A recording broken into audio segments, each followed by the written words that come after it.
ഒന്ന് ആലോചിച്ച് നോക്കൂ, ഒരേ സമയം CPM നല്ലതാണ് എന്ന് തമിഴ്നാട്ടിൽ പറയുക, കേരളത്തിൽ മോശമാണ് എന്ന് പറയുക, എന്ത് സന്ദേശമാണുള്ളത്? ഇന്ത്യയിൽ ഏറ്റവും കൂടുതൽ രാഷ്ട്രീയ ചതി കാണിച്ചുള്ള പ്രസ്ഥാനം BJP ആണ് എന്ന് മറക്കരുത്. വെറുതെ സ്വന്തം ഒരു ആത്മപുളകം ഒക്കെ ഉൾപ്പുളകം കൊള്ളാം എന്നതിനപ്പുറത്തേക്ക് ഒന്നും ചെയ്യാൻ വേണ്ടി പറ്റില്ല. BJP ജയിക്കുന്നതിലെ വിഷമം ഇങ്ങനെ അണപൊട്ടി ഒഴുകുമ്പോഴത്തേക്ക് വായിൽ തോന്നുന്നതൊക്കെ വിളിച്ചു പറയുമ്പോൾ അതിലെന്തെങ്കിലുമൊക്കെ സത്യമുണ്ടോ എന്ന് കൂടി നിങ്ങളൊന്ന് മനസ്സിലാക്കുന്നത് നല്ലതാണ്.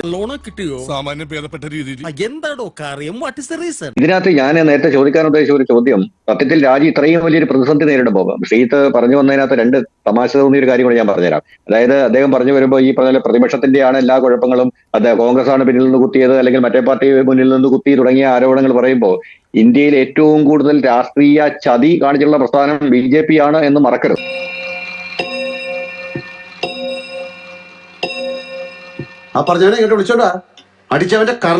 കാരണം തങ്ങളുടെ കൂടെ നിന്ന് എല്ലാ ചെറു പാർട്ടികളെയും വിഴുങ്ങിയും പിളർത്തിയും ഇല്ലായ്മ ചെയ്തും വളർന്നു വന്ന ഒരു രാഷ്ട്രീയ പാരമ്പര്യമാണ് BJPക്കുള്ളത്.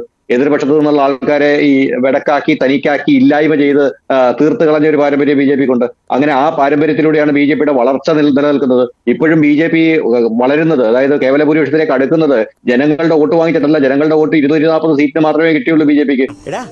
നിനക്കിപ്പോ പ്രശ്നം എന്താണ്? അപ്പം ഇപ്പോ അവര് വളരാൻ ശ്രമിക്കുന്നതും അവർ ഉറയ്ക്കാൻ ശ്രമിക്കുന്നതും ഒക്കെ മറ്റു പാർട്ടികളെ വീണ്ടും ഇതേപോലുള്ള ചതിപ്രയോഗങ്ങളിലൂടെയും അല്ലാതെയും ഒളിഞ്ഞും തെളിഞ്ഞും സഹായങ്ങൾ നൽകിയും ഈ പറഞ്ഞതുപോലെ പല പാർട്ടികളെ പലതായി പിളർത്തി അതിന്റെ ആ ഫ്രാഗ്മെന്റുകളെ അടുപ്പിച്ച് നിർത്തിക്കൊണ്ടാണ് അവർ വീണ്ടും ഭൂരിപക്ഷം ഉണ്ടാക്കാൻ ശ്രമിക്കുന്നത്, ജനങ്ങളുടെ വോട്ട് കൊണ്ടല്ല.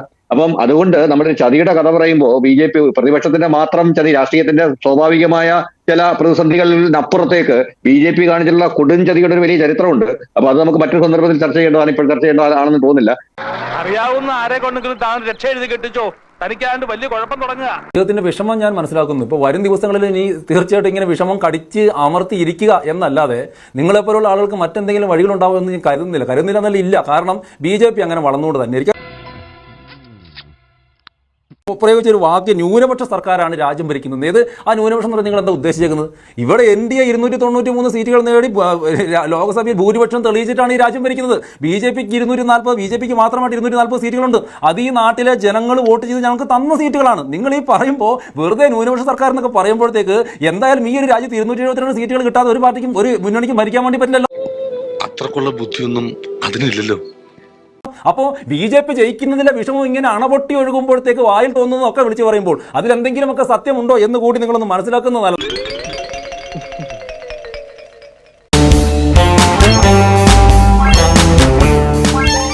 2014 ഞങ്ങൾ വരുമ്പോഴത്തേക്ക് വലിയ ഭൂരിപക്ഷത്തിൽ ഞങ്ങൾ വന്നു. അതിന് മുമ്പ് കോൺഗ്രസ് ഭരിക്കുമ്പോഴത്തെ കാലഘട്ടത്തിന്റെ സമയം എങ്ങനെയാണ് ഞാൻ മനസ്സിലാക്കിയെടുത്തോളം 2004 കോൺഗ്രസിന് 145 സീറ്റാണ്, 2009 206 സീറ്റുകളാണ്. അന്ന് ഏതെങ്കിലും ന്യൂനപക്ഷ സർക്കാരാണ് ഈ രാജ്യം ഭരിക്കുന്നത് BJP പറഞ്ഞിരുന്നു? ന്യൂനപക്ഷ സർക്കാരാണ് ഈ രാജ്യം ഭരിക്കുന്നത് BJPക്ക് വേണ്ടി സംസാരിക്കുന്ന മറ്റാരെങ്കിലും പറഞ്ഞിരുന്നു? ഇത് BJP 17 സീറ്റുകൾ സംസ്ഥാനങ്ങളിലും NDA 20 സംസ്ഥാനങ്ങളിലും ഭരിച്ചുകൊണ്ട് ഈ രാജ്യത്തിന് 80% വരുന്ന ഭൂപ്രദേശവും 80% വരുന്ന ജനങ്ങളും തെരഞ്ഞെടുത്ത ഒരു പ്രസ്ഥാനത്തെ ഇങ്ങനെ TV ചാനലിൽ വന്നിരുന്നിട്ട് പറഞ്ഞിട്ട് ന്യൂനപക്ഷ സർക്കാർ എന്നൊക്കെ പറഞ്ഞിട്ട് വെറുതെ സ്വന്തം ഒരു ആത്മപുളകം ഒക്കെ ഉൾപ്പുളകം കൊള്ളാം എന്നതിനപ്പുറത്തേക്ക് ഒന്നും ചെയ്യാൻ വേണ്ടി പറ്റില്ല.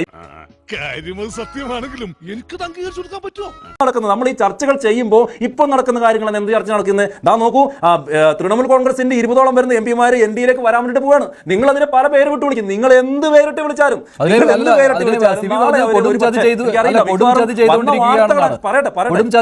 CB വിശേഷിപ്പിച്ചത്. മാത്രമല്ല അതാണ് ഞാൻ പറഞ്ഞത്. എന്ത് അല്ല, അതാണ് ഞാൻ പറഞ്ഞത്. അതാണ് ഞാൻ പറഞ്ഞത്. ഇതിനൊക്കെ എന്ത് ഉത്തരം കൊടുക്കാൻ വേണ്ടിയിട്ടാണ്? ഈ രാജ്യത്ത് 2 സീറ്റോ ആദ്യം ഒന്നും ഇല്ലാന്നിട്ട് പിന്നീട് 2 സീറ്റിൽ നിന്ന് ഇന്ന് 240 സീറ്റിലൊക്കെ ഞങ്ങൾ വന്നു നിൽക്കുന്നത് ഈ രാജ്യത്തെ ജനങ്ങൾ വോട്ട് ചെയ്ത് വിജയിപ്പിച്ചതുകൊണ്ടാണ്. ഇതിങ്ങനെ ഇവർ പലതും പറഞ്ഞുകൊണ്ടേയിരിക്കുന്നത്. എന്ത് ബംഗാളിൽ മമതാ ബാനർജിയെ അവരുടെ പാർട്ടിക്കാർ പോലും അംഗീകരിക്കാത്തത് ഞങ്ങളുടെ കുറ്റം കൊണ്ടാണോ? ഇവിടെ കോൺഗ്രസ് പാർട്ടിയെ ഈ രാജ്യത്തെ ജനങ്ങൾ വിജയിപ്പിക്കാത്തത് ഞങ്ങളുടെ കുറ്റം കൊണ്ടാണോ?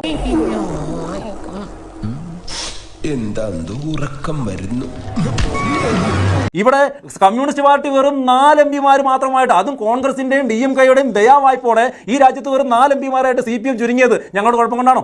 ഡൽഹിയിൽ ആം ആദ്മി പാർട്ടി തോറ്റു പോകുന്നത് ഞങ്ങളുടെ കുഴപ്പം കൊണ്ടാണോ? ഞങ്ങൾ രാഷ്ട്രീയം പറയും. ഞങ്ങൾ ഈ രാജ്യത്ത് രാഷ്ട്രീയം പറയും, ഞങ്ങൾ ഈ രാജ്യത്ത് ജനങ്ങളെ ഇവിടെ മുമ്പോട്ട് പോകും, ഞങ്ങൾ വോട്ട് ചെയ്യും, അങ്ങനെ വോട്ട് ചെയ്ത് ഞങ്ങൾ ജയിക്കുമെന്നേ. അങ്ങനെ ജയിക്കുന്ന സമയത്ത് അതിനെ ചെറുതാക്കി കാണുന്നതിലൂടെ പ്രത്യേകിച്ച് ഗുണം ഒന്നും അവർക്കുണ്ടാകും എന്ന് ഞാൻ കരുതുന്നില്ല. ഞങ്ങൾക്ക് എന്തായാലും വലിയ പ്രശ്നമൊന്നുമില്ല. പക്ഷേ യാഥാർത്ഥ്യം എന്ന് പറയുന്നത് ഈ കൂട്ടർ ആരും പറയുന്നത് പോലെയല്ല.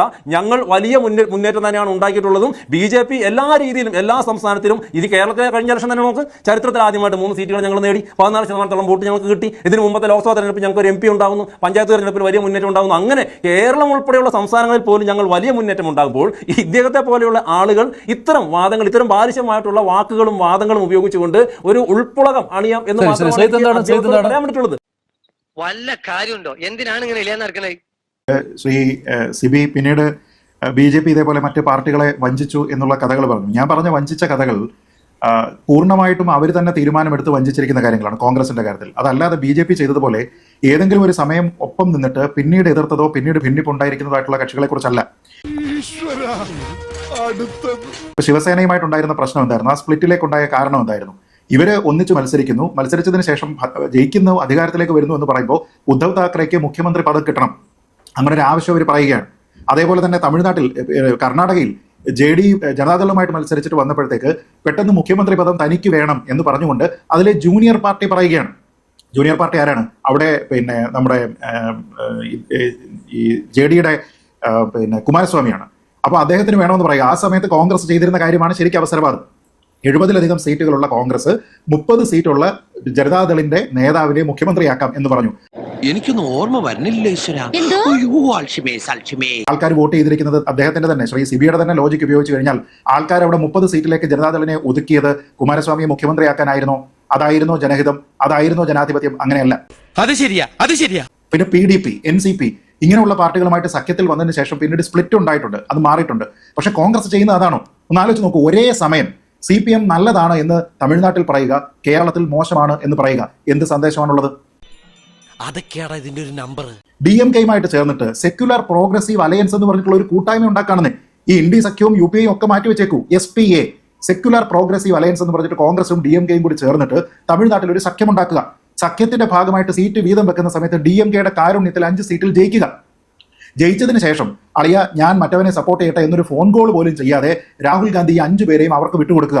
എന്നിട്ട് യാതൊരു വിധത്തിലുള്ള ഉളുപ്പുമില്ലാതെ ഈ വിജയുടെ സത്യപ്രതിജ്ഞാ ചടങ്ങിൽ അദ്ദേഹത്തിനോടൊപ്പം തന്നെ ഒരു കസേര വലിച്ചിട്ട് അവിടെ ഇരിക്കുക. ഇത്രയും വലിയ ഗതികെട്ടവൻ ഈ ലോകത്ത് വേറെ ആരെങ്കിലും ഉണ്ടാവും എന്റെ കർത്താവേ?